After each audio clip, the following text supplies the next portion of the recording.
घमंड नहीं, मेरा विश्वास है। विश्वास और घमंड में बहुत कम फ़र्क है। मैं कर सकता हूँ, ये मेरा विश्वास है। सिर्फ मैं ही कर सकता हूँ, ये मेरा घमंड। विश्वास की हमें ज़रूरत है, इसे अपने पास रखिए और घमंड को पास भी भटकने नहीं देना है। अक्सर लोग अपने घमंड की वजह से ही बर्बाद हो जाते हैं।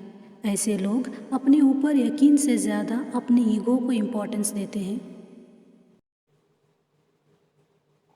मेरे सिवा ये काम कोई कर नहीं सकता, मुझसे अच्छा कोई गा नहीं सकता। मेरे बिना तुम कुछ नहीं, मैं बड़ा हूँ, मैं नेक हूँ, मैं सबसे अच्छा हूँ, मैं सबसे ईमानदार हूँ। जहाँ जहाँ जाता हूँ, क्या बड़े क्या छोटे, सब मुझे सलाम करते हैं। सभी मुझसे डरते हैं, सभी मुझे पसंद करते हैं। मेरी कामयाबी से सब जलते हैं। हर जगह मैं और कुछ नहीं। इनका दिन मैं लफ्ज़ से शुरू होता है और मैं लफ्ज़ पर ख़त्म। क्या पता रात में सोते हुए भी मैं ही हो। ऐसे लोग हमेशा दूसरों के बीच आकर्षण का केंद्र बनने की कोशिश करते हैं। सबका ध्यान अपनी ओर खींचने के लिए ये अक्सर अपने मुंह मियाँ मिट्ठू बनते हैं। ये हमेशा अपनी तारीफ करते रहते हैं और दूसरों को नीचा दिखाने से बाज नहीं आते। खुद को दूसरों से बेहतर, सबसे अलग मानने की भावना अहंकार है। मैं छोटे घरों में रहना पसंद नहीं करता। मैं कार से नहीं, प्लेन से सफ़र करता हूँ। मैं हमेशा ब्रांडेड चीज़ें खरीदता हूँ। मैं सस्ते होटल में नहीं रुक सकता।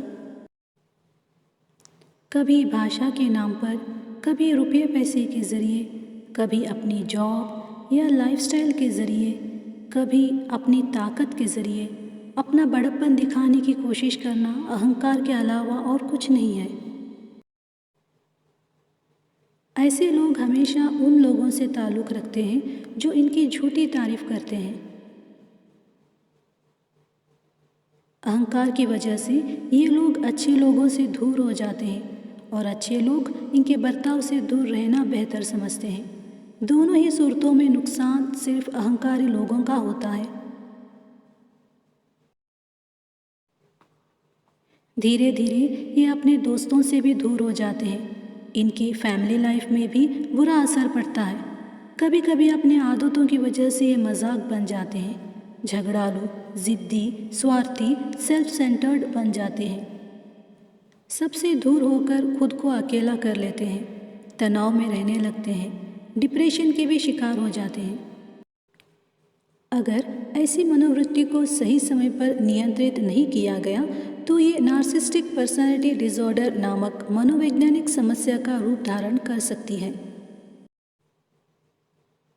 लोगों के ऐसे व्यवहार के पीछे कई कारण होते हैं जिन्हें आमतौर पर हम समझ नहीं पाते। आज की बिजी लाइफस्टाइल में लोग एक दूसरे से कटते जा रहे हैं।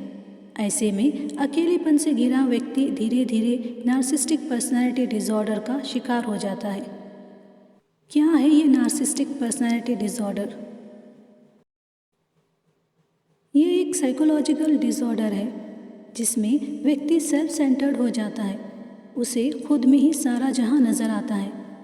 वह अपनी मर्जी का मालिक तो होता ही है, साथ ही चाहता है कि आसपास के लोग भी उसी के इशारों पर चलें। घर या ऑफिस में अगर कोई व्यक्ति इनकी मर्जी के खिलाफ काम करता है तो इससे इनके ईगो को बहुत ठेस पहुंचती है। दूसरों की सलाह सुनने को भी तैयार नहीं होते। ये हमेशा अपनी तारीफ सुनने को आतुर रहते हैं और ज़रा भी आलोचना बर्दाश्त नहीं करते। ऐसी शख्सियत वाले लोग दूसरों के सामने अपनी इमेज को लेकर बहुत ज़्यादा सजग रहते हैं। मनोविज्ञान की भाषा में इन्हें नार्सिसिस्ट कहा जाता है। क्या है इनके लक्षण? हमेशा खुद को बेहतरीन समझना, हरदम अपनी मर्जी से काम करना, हमेशा तारीफ सुनने की उम्मीद रखना, दूसरों से जलना, अपने फ़ायदे के लिए दूसरों का इस्तेमाल करना, बहुत ज़्यादा अहंकारी होना।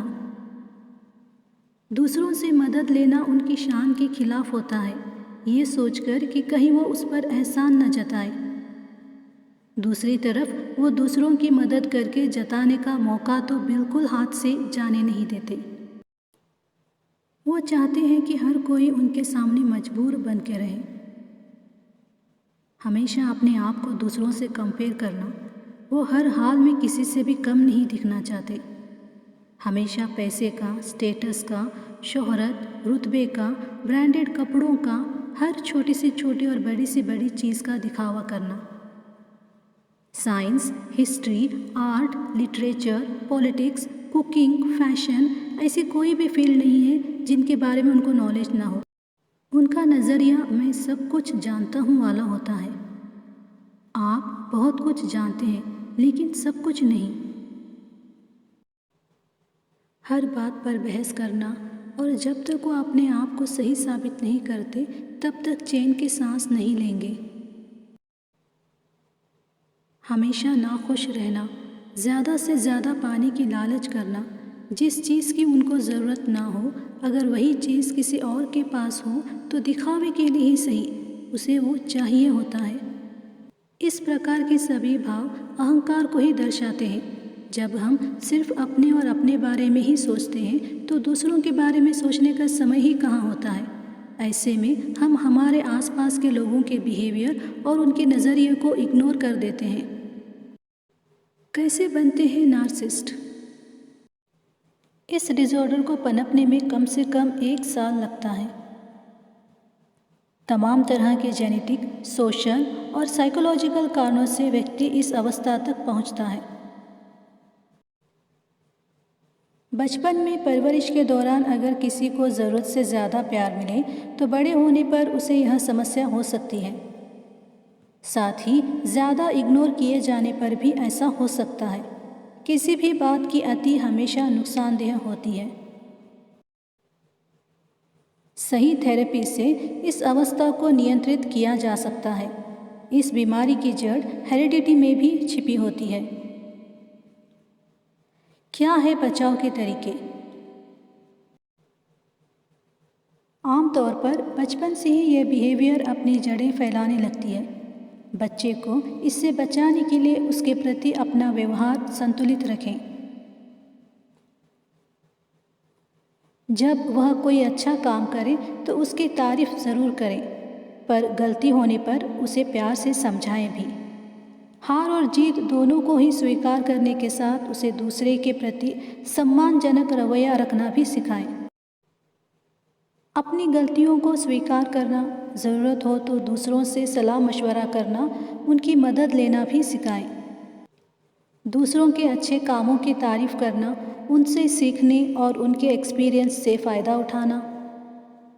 इससे आप लोगों के करीब होंगे। रिश्तों में मिठास रखें। दोस्तों से बिना मतलब का रिश्ता रखें। दूसरों की सुने और अपनी भी सुनाएं। बीमारी की पहचान होने के बाद इस डिसऑर्डर से ग्रस्त व्यक्ति को काउंसलिंग के लिए ले जाएं। अगर सही समय पर उपचार शुरू किया जाए तो इस समस्या पर आसानी से काबू पाया जा सकता है। याद रखें, हर इंसान के अंदर किसी न किसी तरह का घमंड होता ही है। ये इंसान का स्वभाव है। आपने आम से लदी डाली तो देखी होगी। इंसान को आम के फलों से लदे पेड़ की तरह होना चाहिए। जिसकी टहनी फलों से लदी वह झुकी रहती है। जितने फल लगते जाते हैं वह उतना ही झुकती जाती है। कामयाब होने का सही मतलब यह है कि हमें लदे हुए फलों की टहनियों की तरह विनम्रता से झुकना होगा, नरम दिल होना और बात में मिठास होनी चाहिए।